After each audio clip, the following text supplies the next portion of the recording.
Access में है तो क्या होगा, एक एक करके सारे सीएल हट जाएंगे। और यहां पर ध्यान दो, NaOH एक्वस ले लिया जाए तो ये सारा सीएल हट जाएगा और क्या आ जाएगा, OH, फाइनली ये बन जाएगा।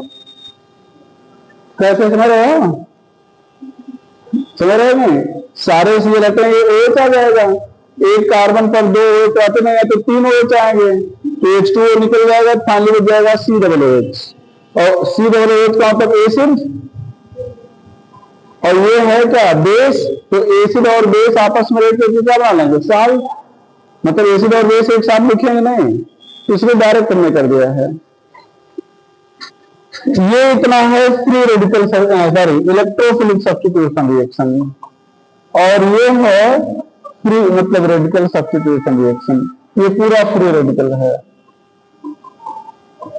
ये फ्री रेडिकल सब्स्टिट्यूशन है।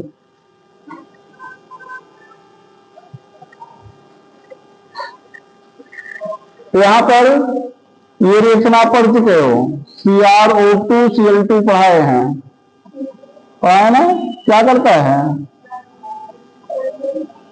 टर्मिनल CH3 को किसमें बदल देता है, CH2 में। कितने मोल लगेगा एक CH3 के लिए, 2 मोल। CrO2Cl2 क्रोमेट को देता, कितने मोल लगेगा, 2 मोल। इस रिएक्शन को क्या कहते हैं बेटा, इटायड रिएक्शन। यहाँ पर सॉरी, एस्टिक एनहाइड्राइड ले रहे हैं, ये नहीं, pyridine, CrO3 और एस्टिक एनहाइड्राइड,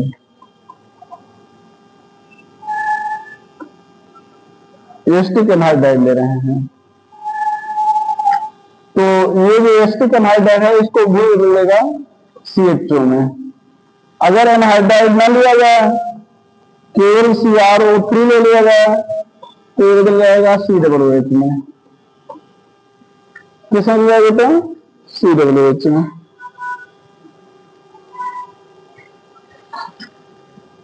यहाँ पर ये शायद बताया गया हो, पता नहीं बताया है या नहीं, KMO4H प्लस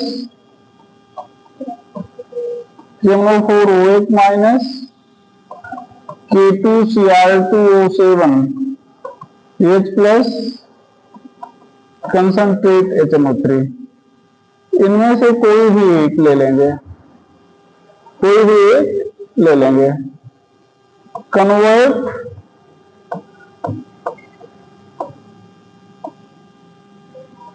की कार्बन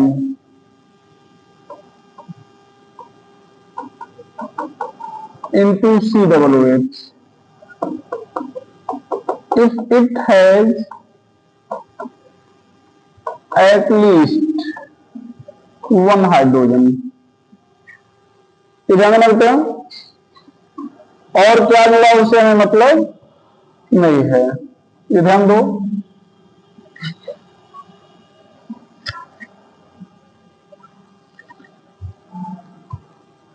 ज्यादा टाइम है इसलिए बहुत लंबी कहानी में जा रहे हैं, समझ रहे ना। ये ध्यान दो, इनमें से कोई भी एक ले लो, KMO4, मान लो आपने H प्लस ले लिया ना, देखो। अच्छा, यहां पर R करके आप B2O5 भी ले सकते हो, क्या ले सकते हो, B2O5। हाँ, यहां पर ध्यान दो, ये T कार्बन का मतलब क्या, carbon attach from benzene ring, carbon attach from benzene ring, तो इसको T कार्बन कहेंगे। इस पर हाइड्रोजन है नहीं, इसको कुछ करेगा ये नहीं, इसको हाइड्रोजन है तो इस कार्बन को बदल देगा COOH में।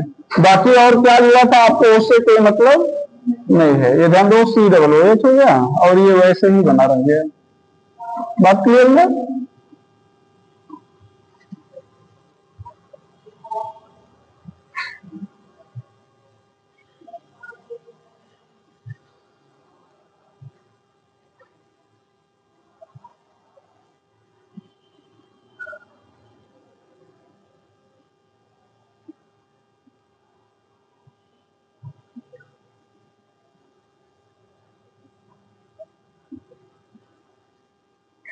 नहीं था भाई? चलो रिव्यू कर रहे हैं, रिव्यू कर दो पूरे को।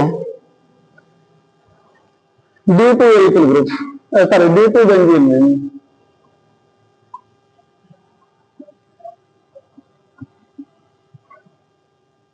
CH3 क्या है? प्लस एन ग्रुप, लेकिन यहां पर हाइपर कॉन्जुगेशन होगा due to hyperconjugation, due to hyperconjugation. तो ये एक्टिवेटिंग होगा और क्या होगा, और क्या पढ़ा गया है? एंड आर्थो पैरा डायरेक्टिंग,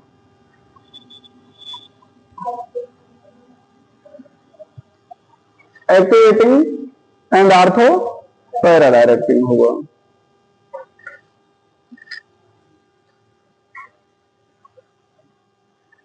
ठीक है, बाकी अब ध्यान देना, कल जो आपने रिएक्शन लिखा था वो सारे रिएक्शन आप यहां पर लिख सकते हो। हम यहां पर ध्यान दो, हेडिंग नहीं डाल रहे हैं। यहां पर मान लो Cl2 FeCl3 और क्या लिख रहे हैं? डार्क। पूरा कर लोगे? Concentrate HNO3, concentrate H2SO4। तो यहां पर क्या हो जाएगा? एक बार कहां पर? आर्थो पर, और एक बार क्या जाएगा? पैरा पे। यहां पर 25 डिग्री सेल्सियस, एक बार आर्थो पर और एक बार पैरा पे। अगर आपसे पूछा जाए एक बताओ तो आप किसको बताओगे? पैरा वाले को। कंसंट्रेट HNO3 फिर से आपने ले लिया, कंसंट्रेट H2SO4 भी ले लिया, यहां पर 100 डिग्री सेल्सियस पर। तो ये जो आर्थो पैरा था अब यहां पर सभी पोजीशन पे आ जाएगा। इसको क्या कहेंगे? 2,4,6 ट्राइनाइट्रो टॉलुइन, टाइप में TNT कहेंगे।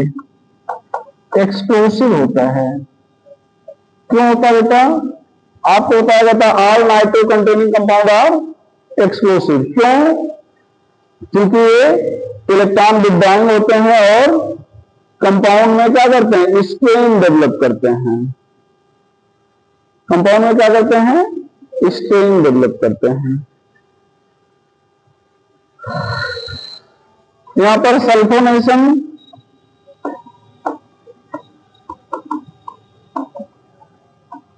फ्यूमिंग H2SO4, यहां पर ध्यान दो, यहां पर क्या होगा बेटा?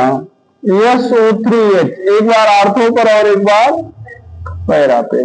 ये ध्यान दो, SO3H आ जाएगा। यहां पर आर्थो मेजर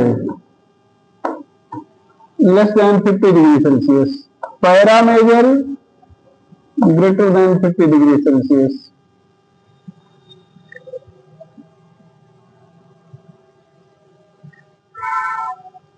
तो 50 डिग्री सेल्सियस से नीचे आर्थो मेजर होगा और ऊपर para. Middle crop alkylation, CH3X ले रहे हैं, एनहाइड्रस AlCl3 ले रहे हैं। तो क्या होगा बेटा? एक बार आर्थो पर और एक बार पैरा पर। और मिडिल क्रॉप एस्टाइलेशन कर रहे हो। एस्टाइलेटिंग मैंने कल 2 बताए थे ना, क्या क्या? एस्टिक एनहाइड्राइड और एस्टिल क्लोराइड। ये this is all about the toluene. ये टॉलुइन के बारे में आपको पढ़ा दिया गया। इसको फिडल का एल्काइलेशन कहेंगे।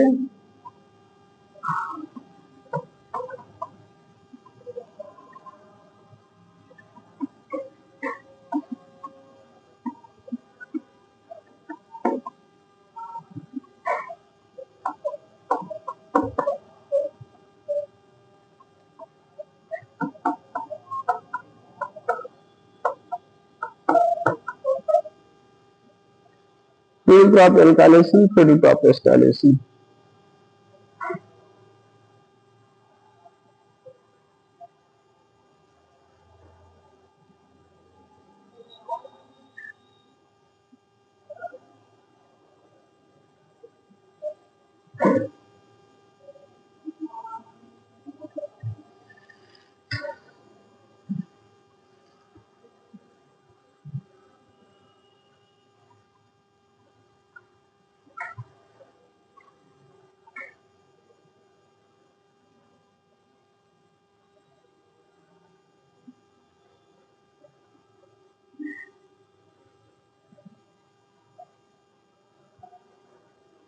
कितना होता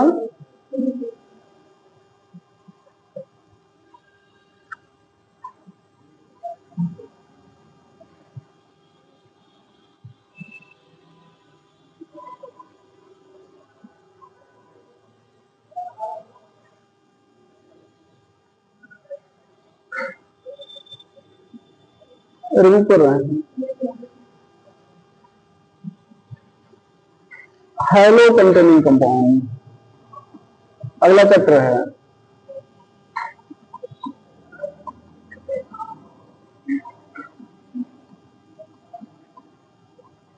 हेलो कंटेनिंग कंपाउंड।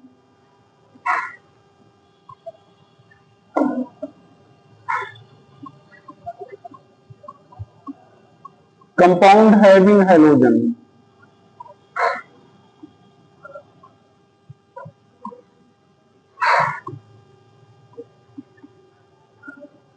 टाइप में on the basis of carbon on which halogen is present। यहां पर पहला हो जाएगा sp3CX containing,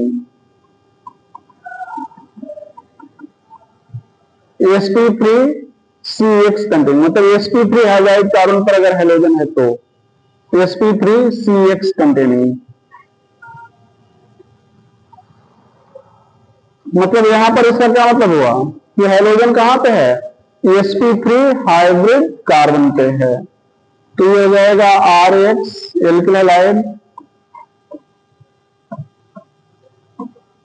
और भैया ये एलिल हैलाइड।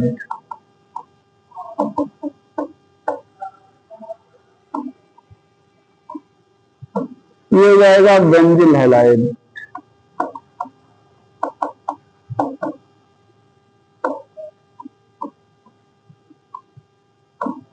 दूसरा हो जाएगा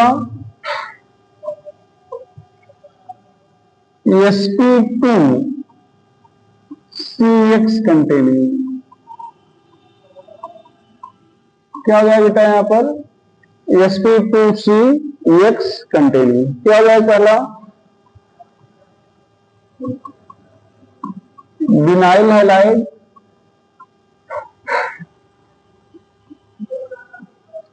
दूसरा हो जाएगा हेलोबेंजीन। दूसरा क्या हो जाएगा हेलोबेंजीन।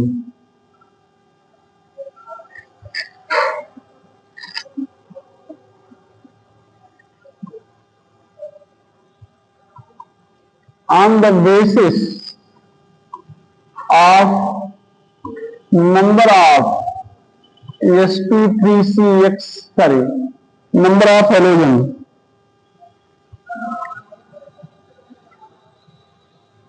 Number of halogen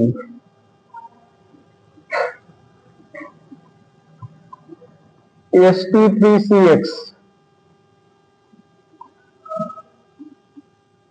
compound is of following type।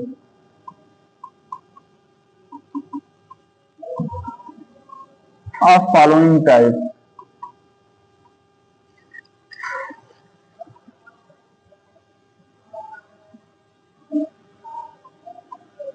पहला mono halogen derivative,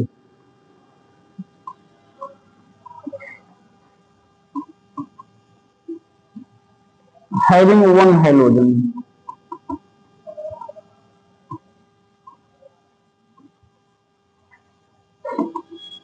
RH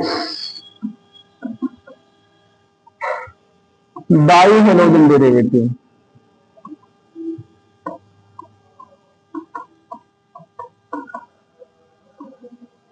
having 2x,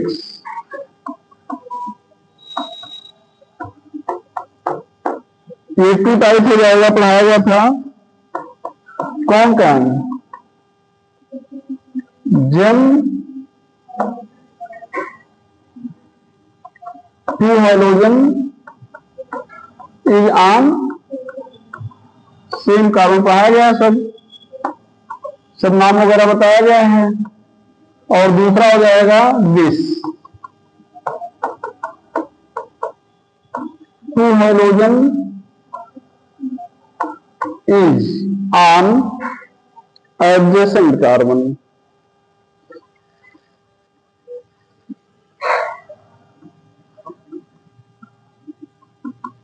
सब लिखाया गया है। एडजेसेंट कार्बन क्या होगा? सॉरी, एक ही कार्बन पर 2 आयोडीन, सॉरी एडिशन कार्बन पर आयोडीन स्टेबल नहीं होता है ना। CH2I CH2I ये क्या हो जाएगा? अनस्टेबल हो जाएगा। यहां पर क्या आ जाएगा बेटा? CH2 CH2, लेकिन CH2Cl अगर लिख रहे हैं तो ये क्या होगा? स्टेबल होगा। क्या होगा? स्टेबल। अगला हो जाएगा, तीसरा हो जाएगा हेलो फार्म, पढ़ाया जाएगा। और चौथा हो जाएगा पर हेलो कंपाउंड, ये हेलो फार्म हो जाएगा CH3। पर हेलो कंपाउंड किसको कहते हैं बेटा? जब सारे हाइड्रोजन हटा दिए जाएं, जैसे CH4 लिखते हो ना, इसके चारों हट जाए तो CCl4 हो जाएगा। इसको मेथेन कहेंगे, पर हेलोमेथेन कहेंगे, तो पर क्लोरोमेथेन कहेंगे। बात है ना। तो इन सबको आगे चर्चा डिटेल में हम लोग करेंगे। तो अभी यहाँ पर बहुत कहानी नहीं जा रहे हैं, ठीक है। तो आगे क्लासिफिकेशन मतलब पढ़ाएंगे तो पढ़ाएंगे वहां पर।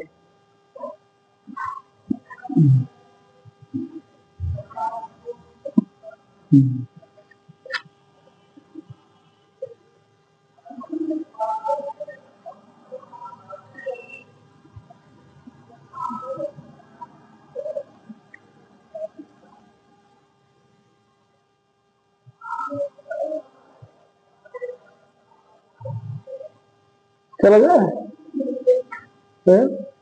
चलो रिमूव कर रहे हैं इसको। चलो कहाँ पे हो? चलो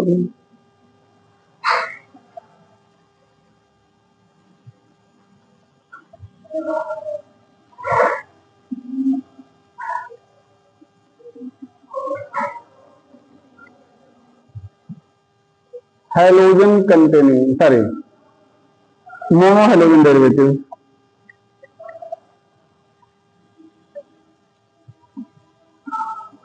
mono halogen derivative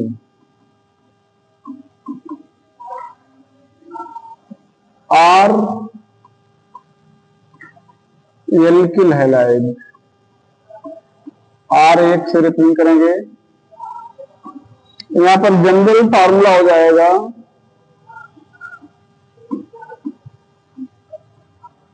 general formula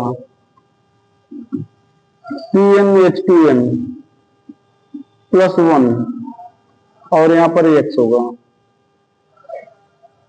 ध्यान दो, CH3Cl CH3CH2Cl। टाइप में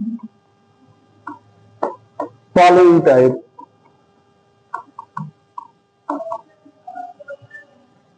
पहला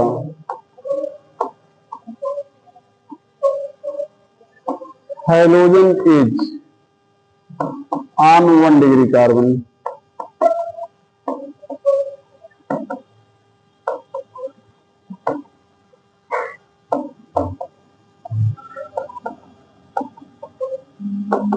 ध्यान दो।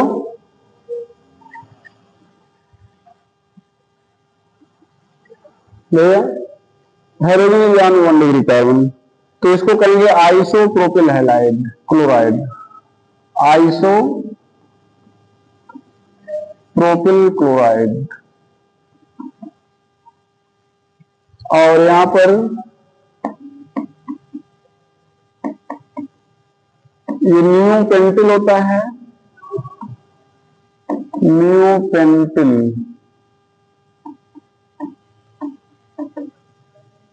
Chloride, isopropyl chloride, नियोपेंटिल chloride. दूसरा टर्म सेकेंडरी आरएक्स,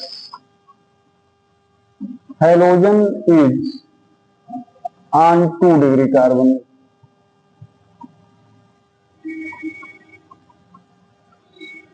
इसको आइसोप्रोपिल क्लोराइड कहेंगे, हैलाइड। ये ध्यान रखिएगा, सेकेंडरी ब्यूटिल को याद रखिएगा, ये सेकेंडरी ब्यूटिल है, secondary butyl chloride, tertiary RX, halogen is on tertiary carbon, halogen is on tertiary carbon.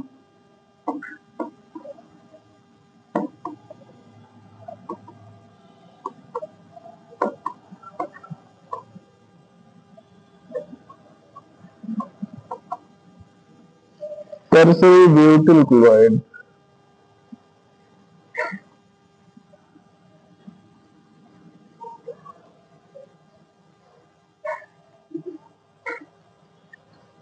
Isomerism में जान ही रहे हो कौन कौन, चेन कार्बन की संख्या कितनी होनी चाहिए, कहां कहां 5 होते हैं, alkyne, ether, ketone. Position, position और ऑप्टिकल एक्टिविटी।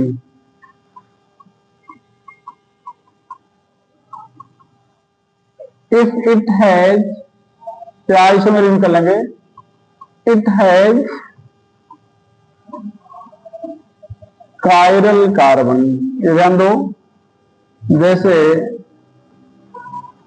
ये Br मान लो लिए, ये सेकेंडरी ब्यूटिल ब्रोमाइड है, क्या बेटा, सेकेंडरी ब्यूटिल ब्रोमाइड। अब ये ध्यान दो, ये कार्बन क्या है आपका, कायरल, तो ये Bl मिक्सचर होगा, ठीक है, मतलब डी और एल शो कर सकता है। यहाँ पर एक आपके बुक में बना हुआ है C4H9Br, ये टोटल 4 आइसोमर बनाएगा, कितने बनाए बेटा, 4, जिसमें से 2 प्राइमरी होंगे, 1 सेकेंडरी होगा, 1 टर्सरी होगा, ठीक है। आइसोमेरिक पढ़ाते समय सब लिखा दिया गया है, तो इसलिए फिर नहीं बना रहे हैं।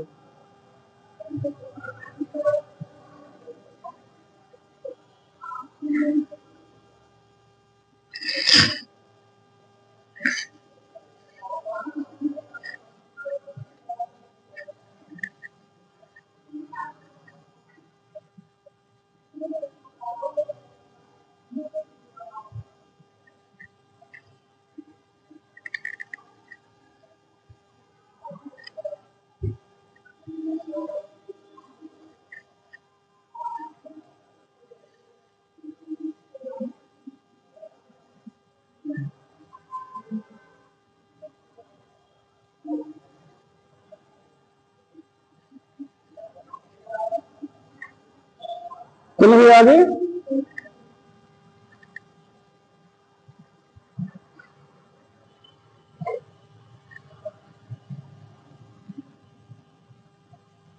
प्रिपरेशन।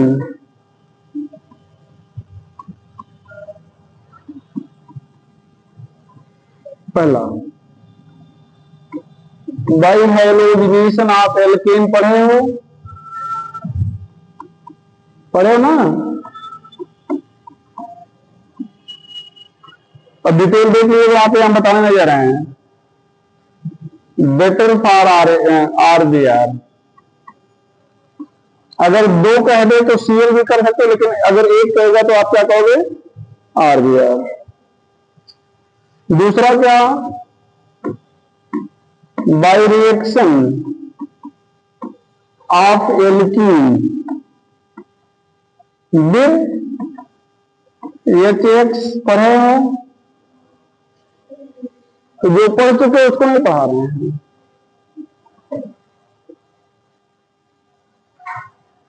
अगला बाय या फ्रॉम कर लेंगे, फ्रॉम एल्कोहल। यहां 3-4 रिएक्शन है।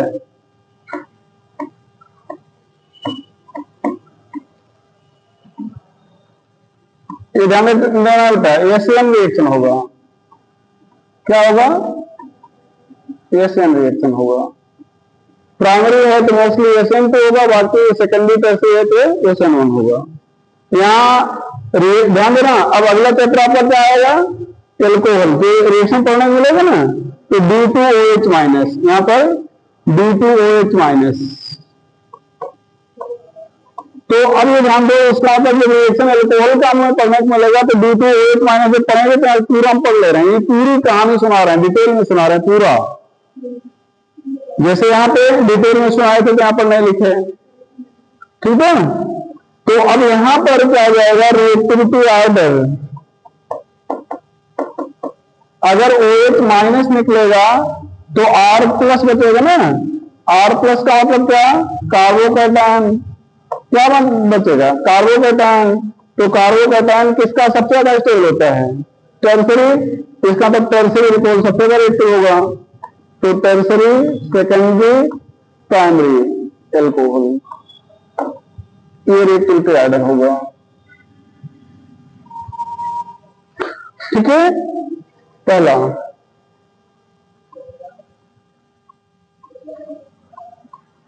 Bye reaction of alcohol with HX,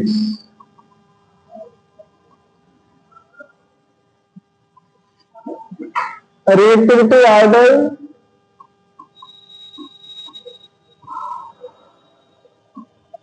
of HX।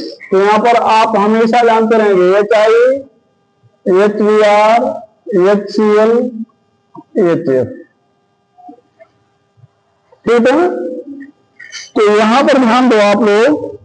सबसे पहले आप यहां पर लिख रहे हो RCl मतलब HCl, यहां पर एनहाइड्रस जिंक क्लोराइड, यहां पर H2O निकल जाएगा।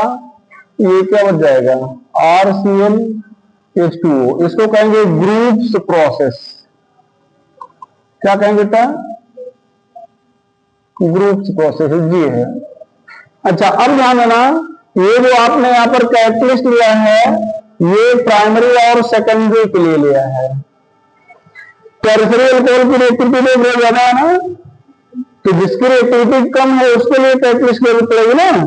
जो खुद ही अगर एक, तो उसके लिए कैटलिस्ट की जरूरत नहीं पड़ेगी।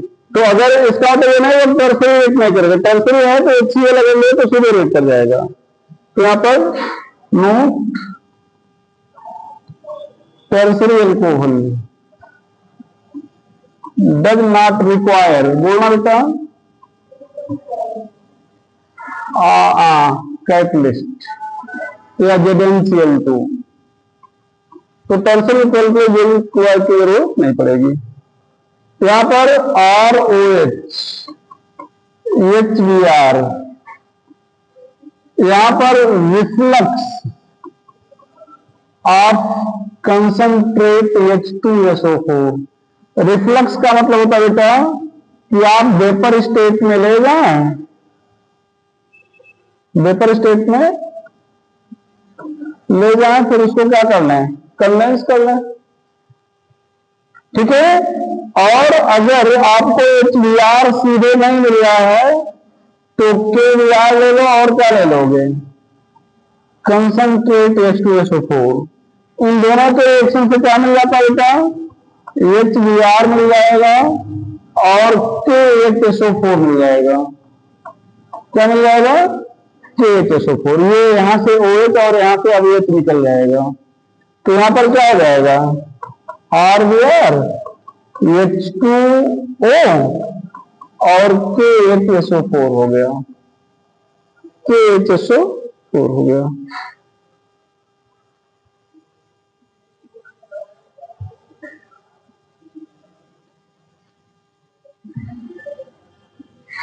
यहां पर ROH ये चाहिए,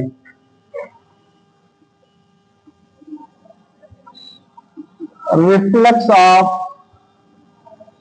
concentrate H2SO4, यहां पर RiH2O, या अगर आपको ये चाहिए नहीं मिल रहा है तो KI कंसंट्रेट H2SO4 ले लेंगे, यहां पर KHSO4 मिलेगा और क्या मिल जाएगा, ये चाहिए, तो आपका OH जो है चाहिए से रेट कर जाएगा, तो क्या मिल जाएगा, RI यहां पर क्या H2O KHSO4। अब ध्यान देना, पहले तो आपको ये बता दें कि अगर यहां पर जैसे आपने HBr या HI लिया है तो ये H2SO4 लेने की जरूरत नहीं है, मतलब कंपल्सरी नहीं है, लोगे तब भी रिएक्शन नहीं होगा, अगर नहीं लिए तब भी रिएक्शन हो जाएगा। क्यों, क्योंकि इनकी रिएक्टिविटी ऑर्डर क्या होती है, ज्यादा होती है, ऊपर कर दिए हैं, ये ज्यादा रिएक्टिव है, तो लिख लीजिएगा नोट करके,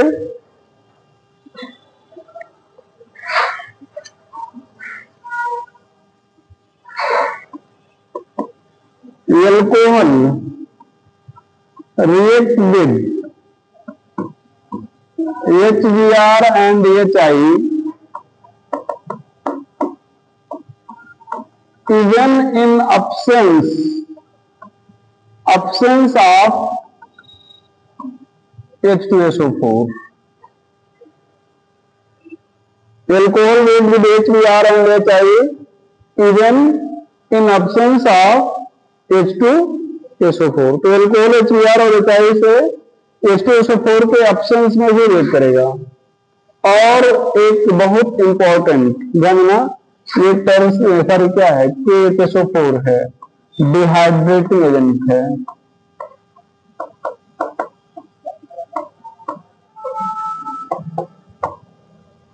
ठीक है,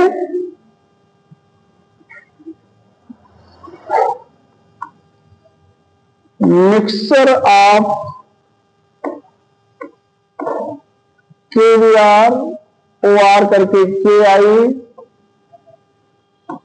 and concentrate H2SO4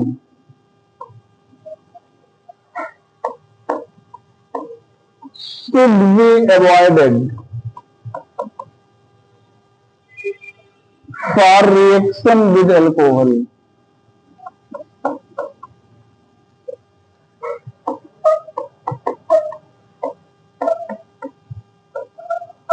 For reaction with alcohol।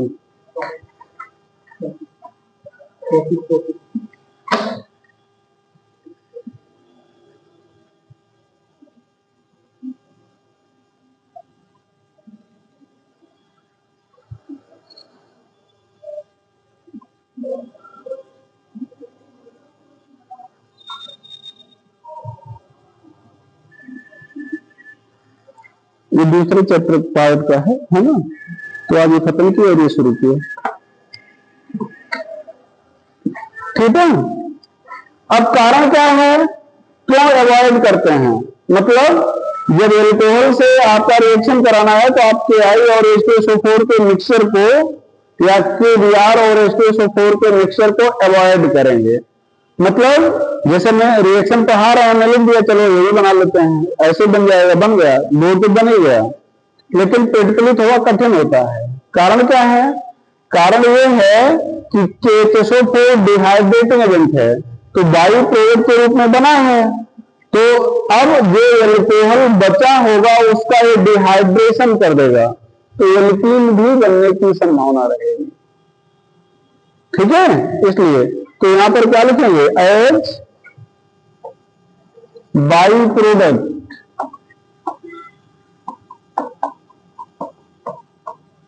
CHSO4 is dehydrating agent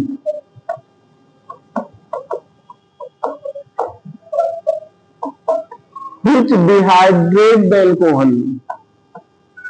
ये आपके एनसीईआरटी में बना हुआ है क्वेश्चन, बात समझ रहे हैं ना, डिहाइड्रेट द एल्कोहल एल्कोहल वाले चक्कर में। तो वहां पे के आई और कंसंट्रेट SO4 के मिक्सचर को लेने से मना किया है, तो बात तो केवीआर के लिए लागू होगी। ठीक है, तो डिहाइड्रेटिंग एजेंट है जो एल्कोहल को क्या करेगा, डिहाइड्रेट कर देगा, जो एल्कोहल को क्या करेगा, डिहाइड्रेट कर देगा। अब यहां पर ध्यान दें बेटा, ये तो आपको सीधे सीधे रिएक्शन बता दिए।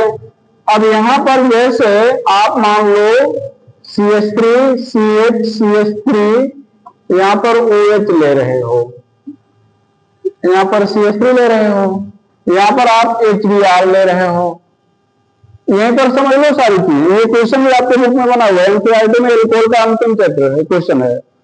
तो ये एसिड है ना, तो ये H प्लस और क्या आ जाएगा, Br माइनस, ये लोन पेयर अपना इसको दे देगा, तो ये क्या बन गया, CH3 CH3 CH यहां पर क्या H sorry O H2 plus हो जाएगा CH3, यहां पर क्या हो जाएगा, अब ये H2O लीविंग ग्रुप, H2O जो है बेटर लीविंग ग्रुप है, H2O क्या है, बेटर लीविंग ग्रुप है, मतलब OH माइनस के कंपेरिजन में, बात समझ रहे क्या, H2O बेटर लीविंग ग्रुप है, तो यहां से निकल जाएगा और अपना प्लस यहां पर क्या करेगा, छोड़ देगा, और जब अपना प्लस यहां पर छोड़ देगा तो आगे कहानी तो आपको मालूम है, तो यहां पर क्या हो जाएगा 1 2 H माइनस शिफ्ट, तो H यहां से यहां पे आ जाएगा, प्लस यहां पे आ जाएगा, तो CH3 यहां पर आ गया प्लस CH2 CH3 यहां पर।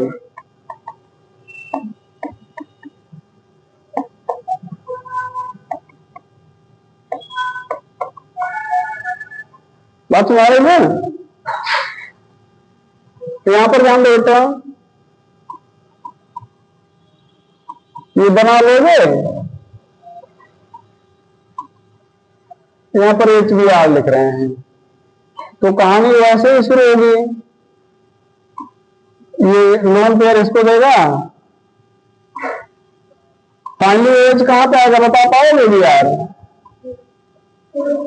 एक CH3 यहां से क्या होगा, शिफ्ट कर जाएगा, बात है ना, तो यहां पर ये H2O निकल जाएगा,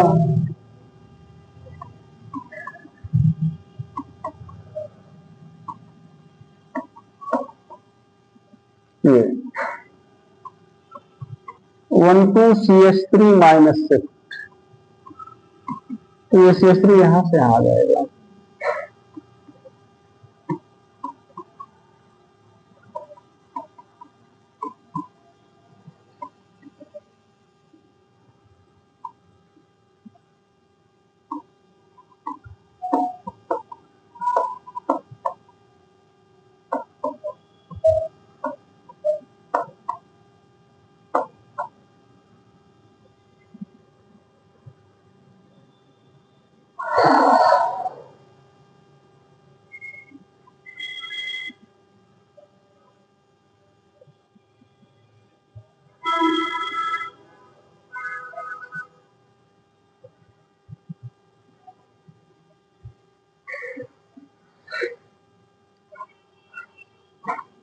अब एक तो हम डायरेक्ट लिख देंगे, यहां पर ध्यान दो, आप में से कौन बताएगा कहां लिखें, सॉरी ये OH है, CH3 है, HBr है, कहां लिखे हैं? हाँ, डायरेक्ट रिंग पर, बेंजीन में है, डायरेक्ट रिंग पर आ जाएगा। बस हो रहा है ना। ऐसे देखो यहाँ OH ये प्लस के रूप माइनस के रूप हटेगा तो यहाँ प्लस आ जाएगा, एक यहाँ से आ जाएगा प्लस, यहाँ टर्सरी बन गया। ठीक है, तो अब तो हमें लगता है कि अल्कोहल वाले चैप्टर में इसको पढ़ाने के लिए कोई जरूरत नहीं पड़ेगी। यहां पर क्या करोगे, 5 कार्बन है तो यहां पर ध्यान दो, यहां से जब OH हटेगा तो प्लस यहां पे आ जाएगा ना, तो ये बेंजीन रिंग के अंदर आ जाएगा तो 6 कार्बन और उसी पे बना रह जाएगा। तो ये क्या आ जाएगा, CH3 और यहीं पर भी R जो आ जाएगा।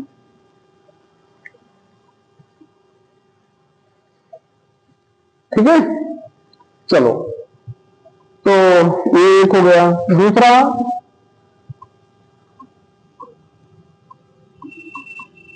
Bye reaction of alcohol with बोलो बेटा PCl5। ये ध्यान देना, bye reaction of alcohol with PCl5। यहां पर ध्यान देता, ये ROH है, ध्यान देना ये PCl5 है।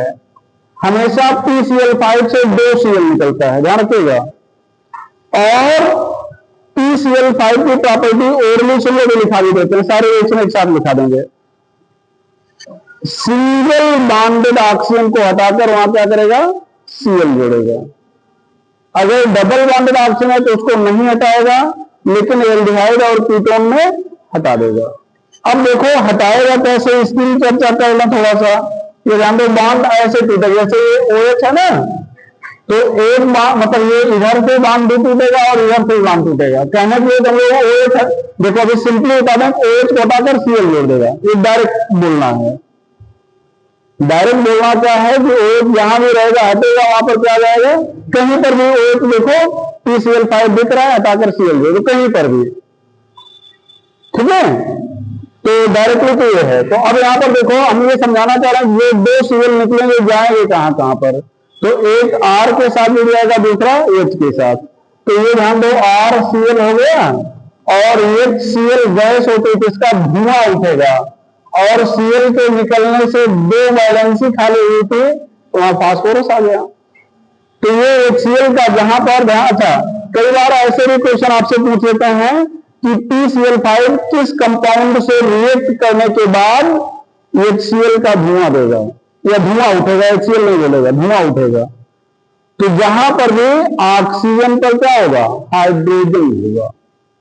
जहां पर क्या होगा, ऑक्सीजन पर, क्या वाटर से रिएक्ट करके धुआं देगा, देगा। ऑक्सीजन वाटर में है, तो ध्यान दो, इस आपके अल्कोहल और इस वाटर में क्या डिफरेंस बढ़ेगा, ऐसे बताया था कि यहां पर R की जगह पर H आ गया है, तो क्या आ गया, अब एक यहां पर जो RCl था वो HCl हो गया और दूसरा HCl तो है ही है, और यहां पर क्या बन गया, POCl3 हो गया। हालांकि वाटर इस ध्यान देना, इस वाटर इस तीनों Cl को फिर हटा देगा, तो यहां से 3HCl निकल जाएगा, 3H आ जाएगा। ठीक है, तो ये क्या बन जाएगा, PO, ये OH, OH ये क्या आ जाएगा, OH, मतलब ये हो जाएगा H3PO3 हो। ये इंपॉर्टेंट क्वेश्चन है ये वाला, कि PCl5 वाटर से लेकर के क्या बनाएगा, फास्फोरिक एसिड। क्या बनाएगा, फास्फोरिक एसिड। फिर से सुनो, PCl5 OH को हटाकर क्या करेगा, Cl जोड़ेगा। और वैसे पूरी प्रॉपर्टी अगर सुनना चाहें तो सिंगल बॉन्डेड ऑक्सीजन को हटाकर Cl जोड़ते हैं, तो PCl5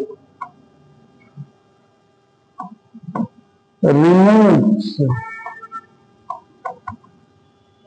single bonded oxygen and aids Cl,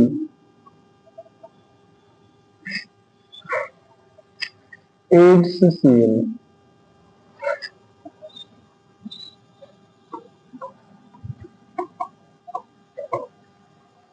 अब इसकी अगर आप सारी प्रॉपर्टी एक साथ देखना चाह रहे हो भैया, सारी प्रॉपर्टी एक साथ तो देख सकते हो, पूरे ऑर्गेनिक केमिस्ट्री PCl5 जो जो कार्य करता है। तो अभी तो आपने एक देख ही लिया है, फिर से लिख दे रहे हैं CH3 CH2OH, ये CH3OCH3, ध्यान दो ये आपका टेट्रा एल्कोहल है, ये ईथर है, यहां पर इसके बाद एल्डिहाइड आ जाएगा।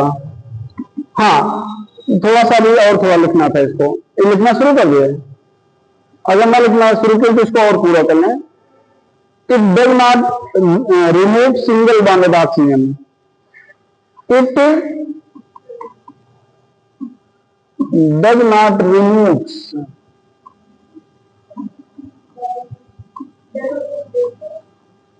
क्या बेटा, does not remove double bonded not single,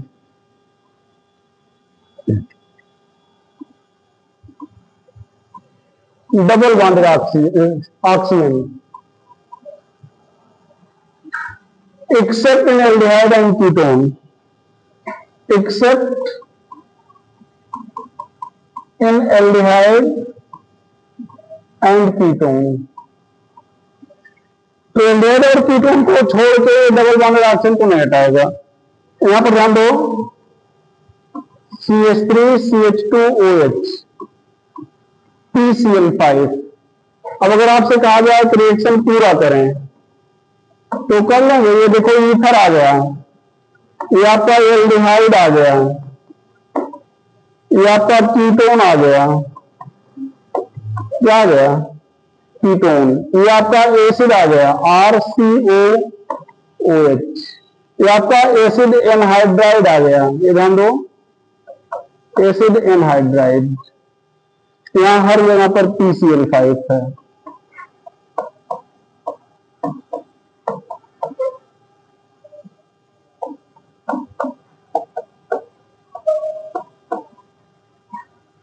यहां पर ध्यान दो कैसे रिमूव कर रहा है, देख लो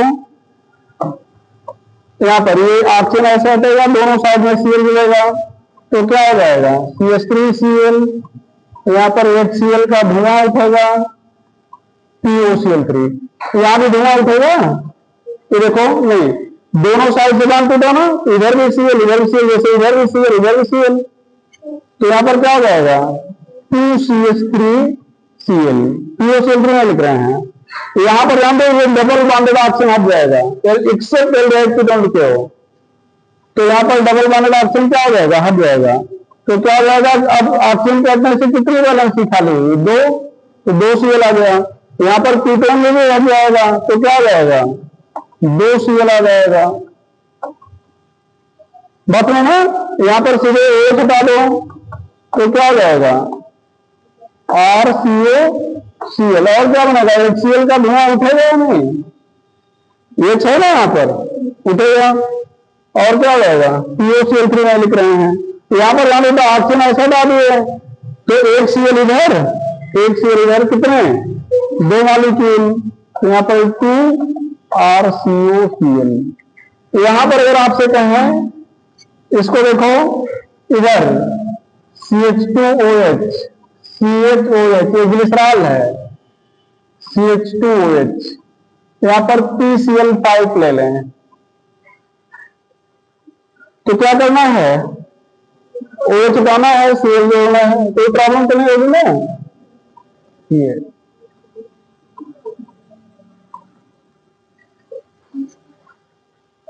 ठीक है, यहां पर ये ग्लिसरॉल है और ये क्या है ग्लाइकॉल, PCl5 कितने मोल लोगे, एक ऑक्सीजन के लिए एक PCl5 चाहिए, तो जहां पर H पर Cl होगा वहां धुआं उठेगा, जहां पर H पर Cl नहीं होगा वहां धुआं नहीं उठेगा। कहां बेटा, हाँ वो Cl लेगा, Cl लेगा, वो जल्दबाजी में हो गया है।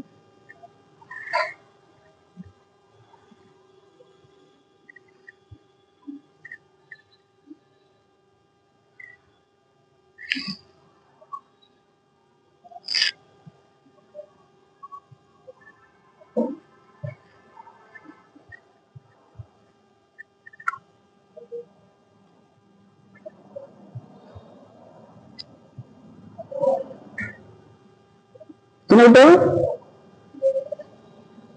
ये लिख लो ना। चलो तो कितने मिक्सर करके दो ना। तीसरा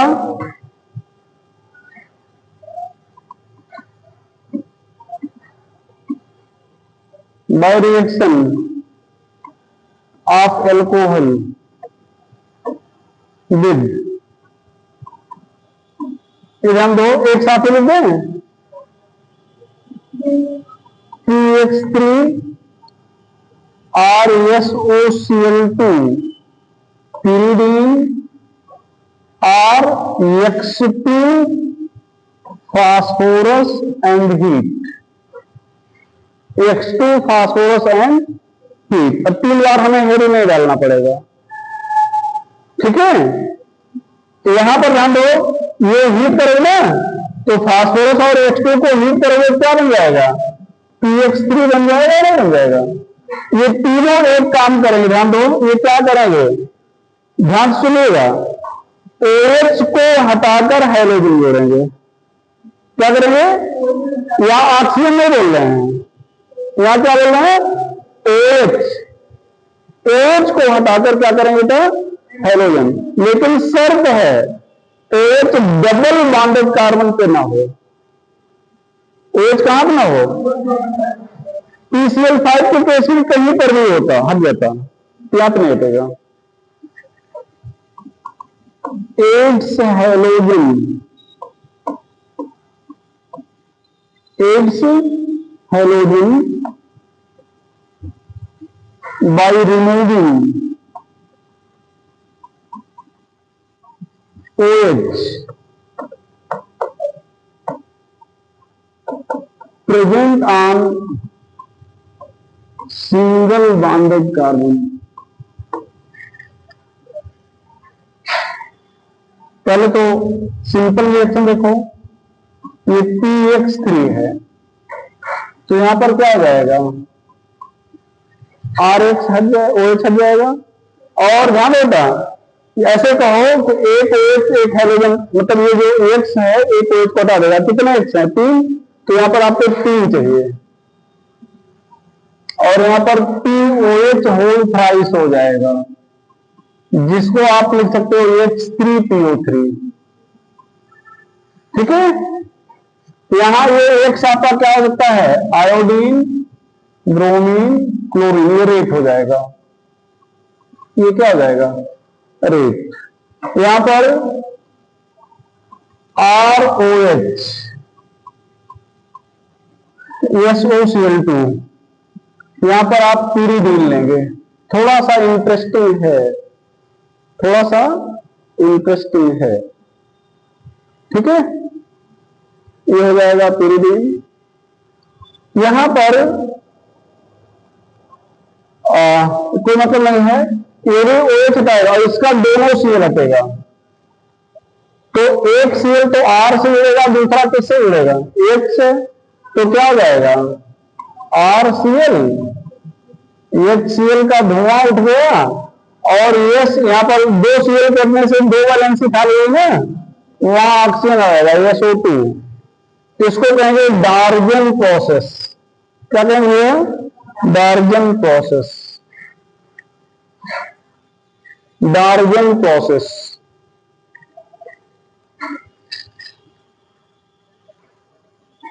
कहां लग गई नीचे, ये ऊपर वाला है डार्जन प्रोसेस, ठीक है ये।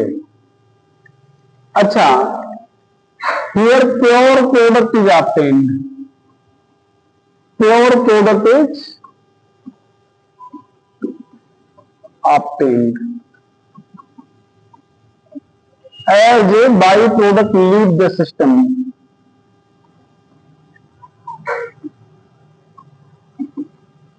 तो दोनों जो बायो प्रोडक्ट हैं वो क्या है, गैस है। देखो बेटा, ये दोनों गैस बाहर निकल गई तो RCl होता, तो इसका तो RCl बनाने का एक बेस्ट मेथड है।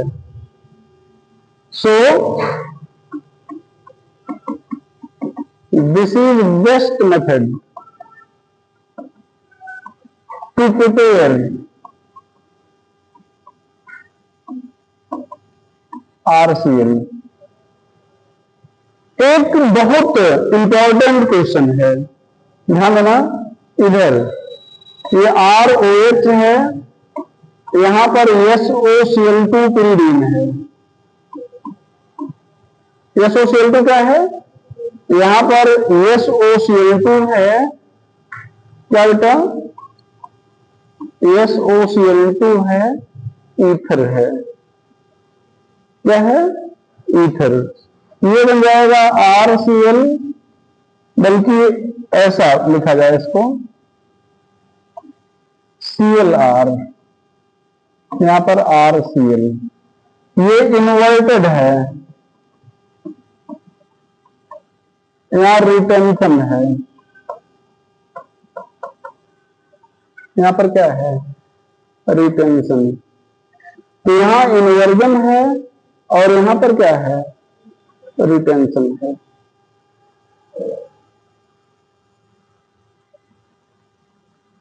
ठीक है।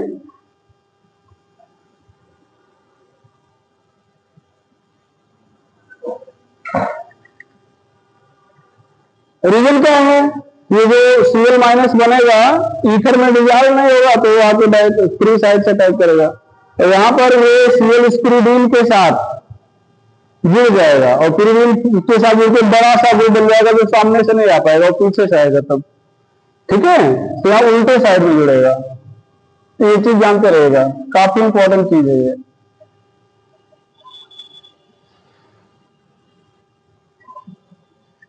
ठीक है। अच्छा, अब आपसे कहा जाए कि यहां पर रिएक्शन पूरा करना है आपको। ये OH है, ये CH2OH है, यहां पर SOCl2। ये तभी बताओगे जब पूछा जाएगा, बात सुनो ना। ये इन्वर्जन हुआ है, ये तभी बताओगे जब पूछा जाएगा, नहीं तो सिंपली ऐसे आप लिखे तो ऊपर वैसे ही लिख दोगे। हमेशा आपको उलट के नहीं खोजना होता। जब मैकेनिक जानना चाहेगा कि आपको मैकेनिक की जानकारी है या नहीं, तब पूछ लेगा और तब बताना पड़ेगा क्या इन्वर्जन होगा। ठीक है। अगर इन्वर्जन और रिटेंशन का नाम नहीं ले रहा तो आप जबरदस्ती नहीं बताओगे क्या इन्वर्जन हो रहा है। ठीक है। ठीक है। यहां पर क्या करोगे बताओ? अरे दो तो दिख रहे हैं, कौन सा? CH2 वाला। ये OH वाला नहीं, ये ऊपर वाला नहीं होता। क्यों? क्योंकि डबल बॉन्डेड कार्बन से है। वहां रिजोनेंस के कारण क्या आ गई है? स्टेबिलिटी आ गई है। क्या आ गई? तो स्टेबिलिटी। तो ये जो आप लिख रहे हो, ये तीनों एजेंट के लिए होगा। PX3 ले लो, PX3 ले लो, SOCl2 ले लो, या हाइड्रोजन और फास्फोरस को हीट कर दो। अच्छा, यहां पर बताना है, देखो ये भी इंटरेस्टिंग है। अभी अभी आपने लिखा था ये CH है, वो CH2 नहीं है। यहां पर PI3 ले रहे हो और यहां पर PCl3 ले रहे हो। तो यहां पर क्या करना है? CH2I, CHI, CH2I, यहां पर CH2Cl, CHCl, CH2Cl। ठीक है। ये तो I2 निकल जाएगा, ये अनस्टेबल होगा ना। बताया गया कि नजदीकी कार्बन पर आयोडीन नहीं होता, तो ध्यान देना बेटा, ये एलिल आयोडाइड हो गया, एलिल आयोडाइड। लेकिन ये तो स्टेबल है, ये क्या है? स्टेबल है। आप लोग ऑर्गेनिक केमिस्ट्री के रिएक्शन बोल रहे हो, अच्छा लग रहा है, इसका मतलब ये कि आप पढ़े हो। ठीक। यहां पर अगर आपसे कहा जाए, ये ध्यान दो,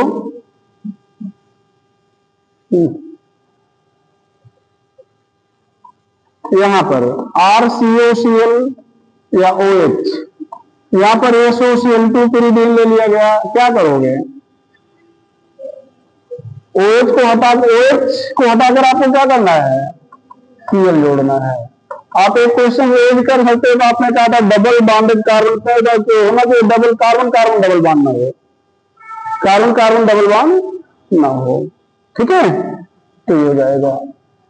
इसके बाद देखो बेटा ये ROH है, यहां पर X2 फास्फोरस के साथ आप हीट कर रहे हो, फास्फोरस के साथ क्या कर रहे हो, हीट कर रहे हो, तो यहां पर बताए गए हैं क्या हो जाएगा, RH हो जाएगा। तो ये हम लोग किससे पढ़ रहे थे, एल्कोहल से, किससे पढ़ रहे थे, by Hunsdiecker method. Hunsdiecker method वैसे आपके एनसीईआरटी बुक में तो नहीं है, लेकिन रिएक्शन काफी पॉपुलर है, इसलिए बता दे रहे हैं। बात समझ में आया, रिएक्शन काफी पॉपुलर है इसलिए बता दे रहे हैं। बाय ह्यूस बीकर मेथड,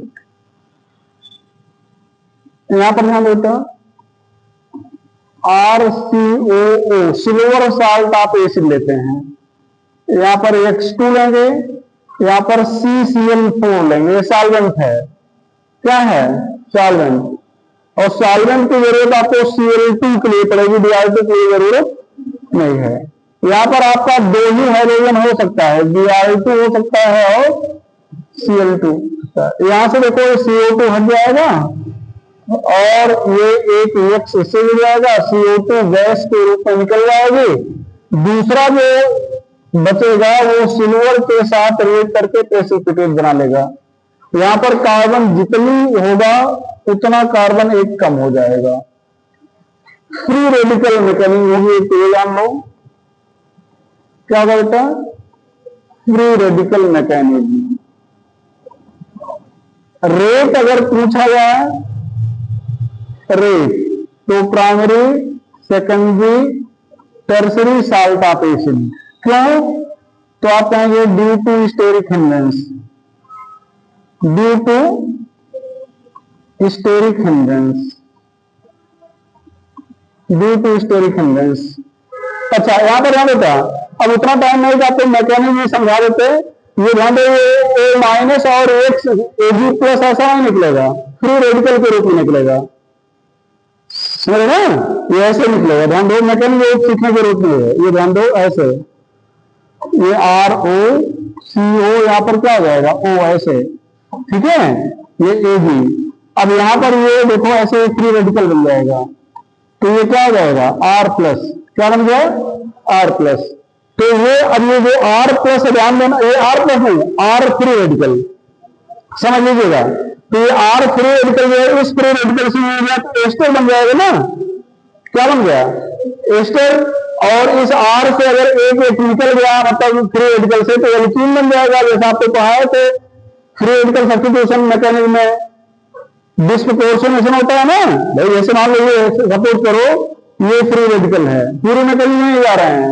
यहां से एक निकला, बात में ना, ये ऐसे बांध बना लिया और ये किससे जुड़ गया, दूसरे वाले इससे जुड़ गया, तो ये क्या बन जाएगा, ये ध्यान दो CH2 ये क्या हो जाएगा CH3, ऐसा डिस्प्रपोर्शनेशन समझाएगा ना, तो इस मैकेनिज्म को आपको नहीं जाना, बस सिर्फ मैकेनिज्म जानते रहेगा तो क्या है फ्री रेडिकल की मैकेनिज्म है, और जहां फ्री रेडिकल मैकेनिज्म होते हैं वहां पर क्या होता है, प्रोडक्ट इम्पेयर होता है, प्रोडक्ट क्या होता है इम्पेयर होता है, तो यहां पर जो बाई प्रोडक्ट बनेगा वो आपका एल्कीन और एस्टर बन सकता है, तो here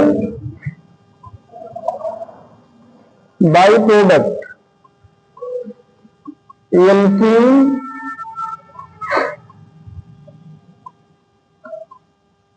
and ester is obtained,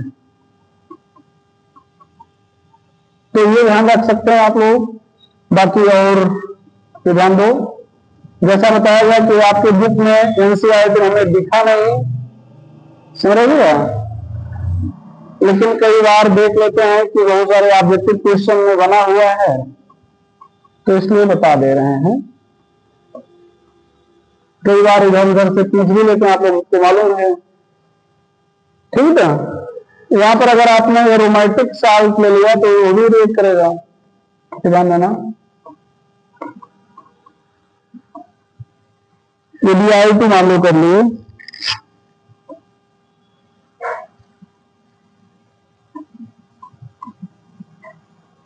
तो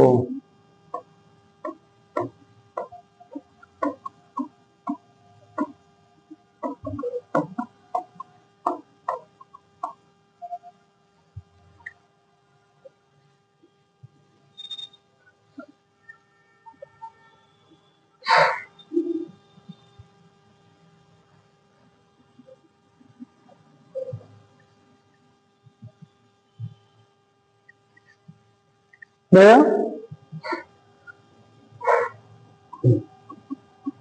iodine react to gives ester, iodine ester देता है।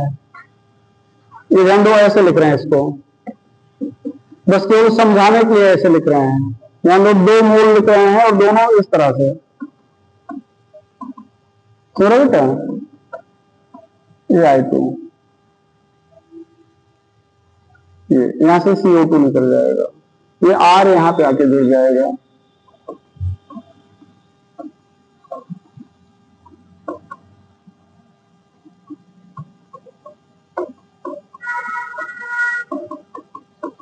ये PAGI, ये एस्टर हो गया। और रिएक्शन को क्या कहेंगे बेटा? विल्म-वाम सिमोनिनी रिएक्शन। रिएक्शन को क्या कह रहे हैं? विल्म-वाम सिमोनिनी रिएक्शन। तो iodine gives ester and reaction is known as विल्म-वाम सिमोनिनी रिएक्शन।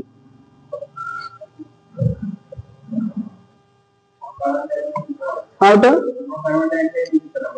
कहाँ? अरे एरो लग गया, जल्दबाजी को हाथ है, देखते हैं। ऐसा थोड़ा कि हर जगह उड़ गया वहां भारी हो गया, ठीक है ना?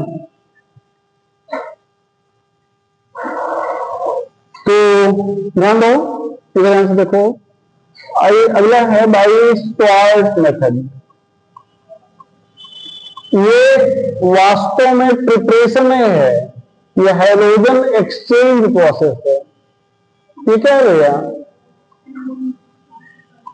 प्रिपरेशन किसको कहोगे? जब आपका हैलाइड बने, यहां पर बन नहीं रहा, यहां आप ऑलरेडी हैलाइड ले रहे हो, दूसरा हाइड्रोजन ला रहे हो। ये ध्यान दो, यहां पर आप RH ले रहे हो। क्या ले रहे हो बेटा? RH। यहां पर AgF, ये क्या हो जाएगा? RF। यहां पर HgF2 ले रहे हो, यहां पर 2RF। यहां पर SbF3 ले रहे हो, यहां पर 3RF। ठीक है? यहां पर बाई प्रोडक्ट आप लिख सकते हो AgX, Hg, X2, Sb, X3। इनको कहेंगे सॉल्ट रिएजेंट।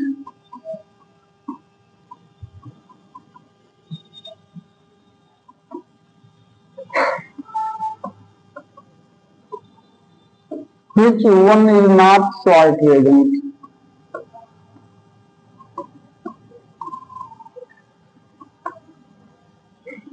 यहां पर AgF, SbF3, HgF2, D, HF। कौन सॉल्ट रिएजेंट नहीं है?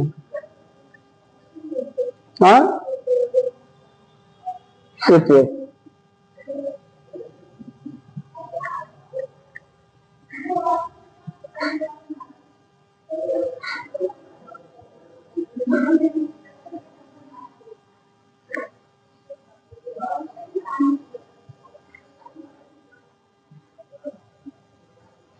By physical steam method,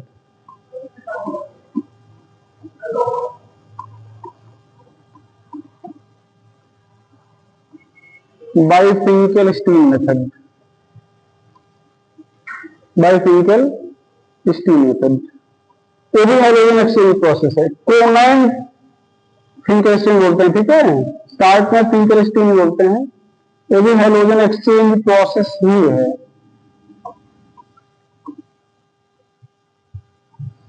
hydrogen exchange process यहां पर क्या करना होता है, यहां पर RH लेते हैं, NI लेते हैं और एसीटोन लेते हैं। क्या लेते हैं, तो यहां पर क्या आ जाएगा, RiNAX हो जाएगा। ये SN2 रिएक्शन है, क्योंकि एसीटोन दिख रहा है ना, तो क्या है, SN2 रिएक्शन। यहां पर रेट, यहां पर केवल दो ही होगा, Br होगा या फिर Cl होगा। तो Br अगर लिया तो रेट ज्यादा होगा, ठीक है। मान लो दोनों में Br हैं, दोनों में Br हैं, तो फिर Mithil halide primary, secondary, tertiary.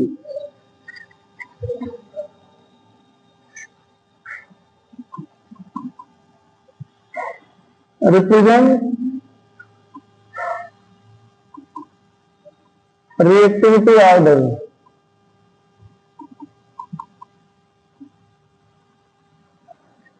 आप following in acetone,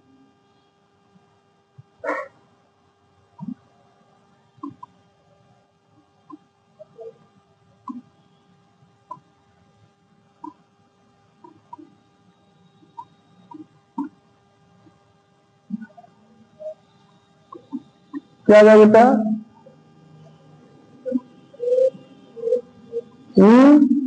BBAC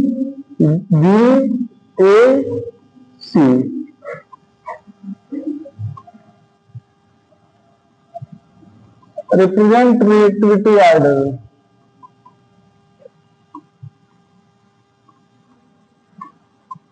of following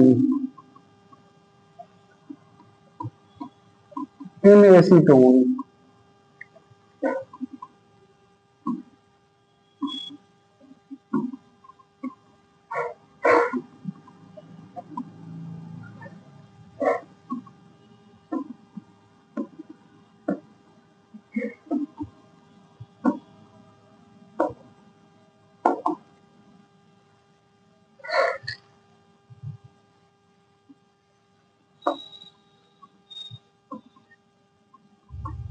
क्या जाएगा, पहला दूसरा। अब यहां पर पहला दूसरा किस ग्राउंड पे बता रहे हैं, ये हाइड्रोजन की रिएक्टिविटी के आधार पर, Br ज्यादा रहते हैं Cl से। उसके बाद फिर तीसरा चौथा कैसे बताएंगे आगे, फिर ये यहां पर प्राइमरी, सेकेंडरी, टर्सरी। तो ध्यान दो, ये प्राइमरी है, संयोग से पांचवा भी प्राइमरी है और चौथा सेकेंडरी है। तो फिर किसको कहेंगे, तीसरे को या पांचवें के, तीसरा। ब्रांच कम होना चाहिए, SN2 के लिए ब्रांच क्या होना चाहिए, कम होना चाहिए।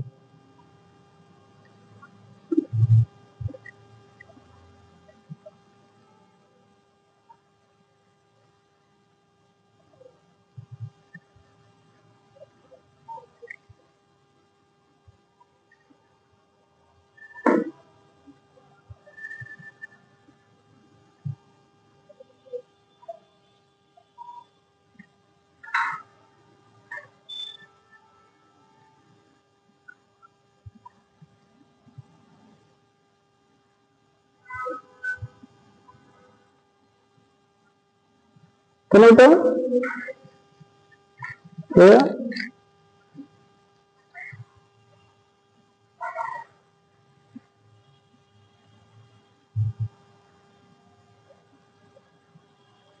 आगे आपके फिजिकल प्रॉपर्टी।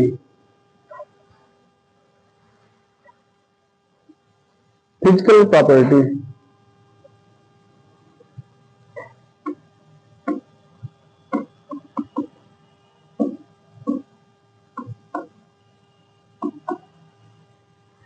यहां पर CH3I C2H5Cl, ये लिक्विड है, ये क्या है, गैस है। एक बार सॉरी इसमें FMC जब अलग अलग सब होते थे तो फिर पूछा गया था, ठीक है। क्यों इसका फिजिकल स्टेट क्यों पूछा गया था, क्योंकि हम लोग जानते हैं मॉलिक्यूलर मास बढ़ने पर वान डेर वाल फोर्स बढ़ता है ना, तो जिससे फिजिकल स्टेट भी उसकी क्या होती है, चेंज होती है, गैस लिक्विड में और लिक्विड सॉलिड में। तो ये आपका क्या है, जैसे एक कार्बन है तो हमें लगता है मॉलिक्यूलर मास कम है, दो कार्बन है तो मॉलिक्यूलर मास ज्यादा है, तो इसको हमें ये हमें गैस लग रहा है और ये क्या लग रहा है, लिक्विड, लेकिन वास्तव में आयोडीन होने से मॉलिक्यूलर मास यहाँ पर क्या हो जाएगा, बहुत ज्यादा हो जाएगा, ठीक है। आगे ये RF, RCl, RBr, RI, यहां पर 10-12 क्वेश्चन एक साथ के आंसर हैं, ठीक है। पहला क्वेश्चन बॉन्ड लेंथ का ऑर्डर पूछेगा, तो बॉन्ड लेंथ क्या है, बढ़ रहा है। बॉन्ड एनर्जी, एनर्जी तो होता है, किसी छोटे चीज को तोड़ना लगा था ना बड़े बड़े, तो बॉन्ड एनर्जी घट रही है। बॉन्ड एनर्जी घटेगी तो रिएक्टिविटी बढ़ेगी, आसानी से टूट जाएगा ना, अभी यहां पर लिख रहे थे, ठीक है। रिएक्टिविटी बढ़ेगी, स्टेबिलिटी घटेगी, स्टेबिलिटी घटेगी, बॉन्ड एनर्जी घटेगी तो स्टेबिलिटी क्या होगी, घटेगी। फर्दर 4 क्वेश्चन का हो गया, molecular mass increases so van der Waals force increases, van der Waals force increases due to which boiling point increases, melting point increases, density increases, viscosity increases। तो देखो कितने सारे क्वेश्चन के आंसर हो गए, बात समझ में गया। आगे Rx is polar but immiscible, आपके एनसीईआरटी में बना हुआ है, with water as unable to form hydrogen bond, unable to form hydrogen bond, hydrogen bond नहीं बना सकता, इसलिए रियल नहीं होगा। On heating it burn with green age flame,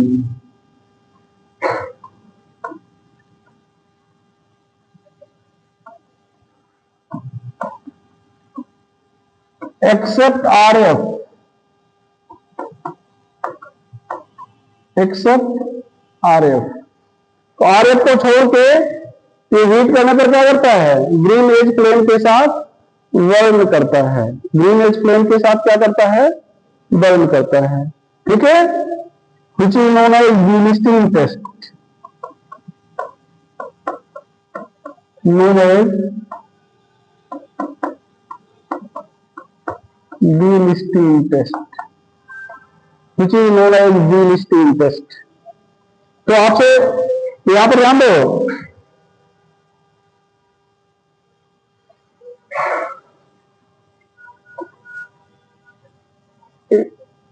delisting test,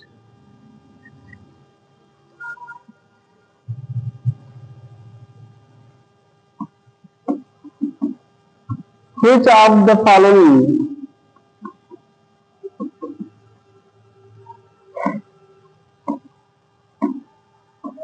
does not give delisting test, कौन है देगा,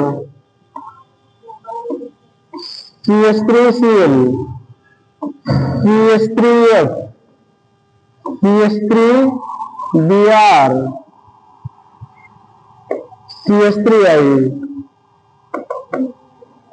हाँ CH3F, RF लिखा गया ना, एक्सेप्ट RF, तो सभी भी लिस्टिंग टेस्ट लेंगे, ये नहीं देगा। यहां पर क्या बोल रहे थे, हाँ, इनफ्लेमेबल नेचर,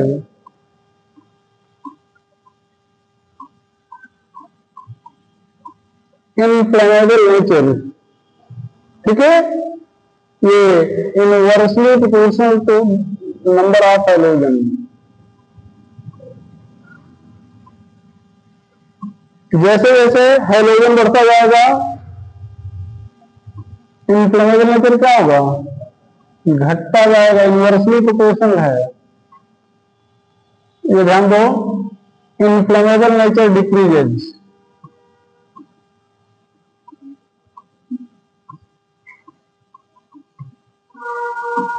ये ध्यान दो, ये बर्न करेगा, ये हार्डली बर्न,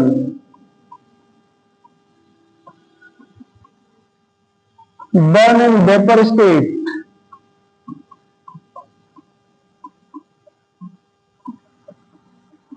ओनली, ये फायर एक्सटिंग्विशर है, जलेगा नहीं बल्कि बुझाएगा।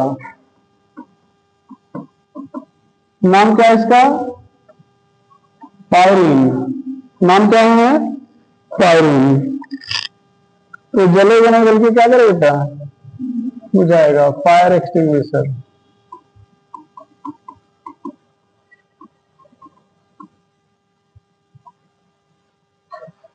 ठीक है, आगे RI causes darkening effect,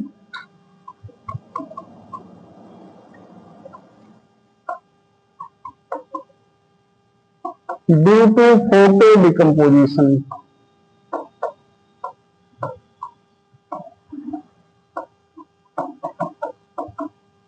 RI causes darkening effect due to photo decomposition. तो जो RI है वो फोटो डिकम्पोजिशन के कारण डार्कनिंग इफेक्ट क्रिएट करता है। ठीक है, ये RI, यहां पर सनलाइट लिया, यहां पर RRI2 रिस्पॉन्सिबल फॉर डार्कनिंग।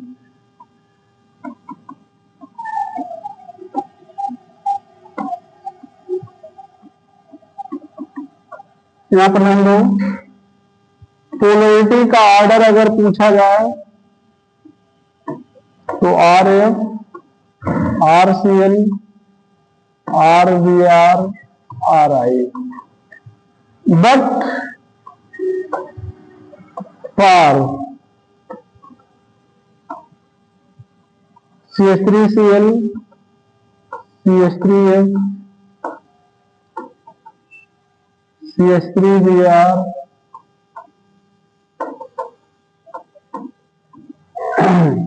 ये होता है।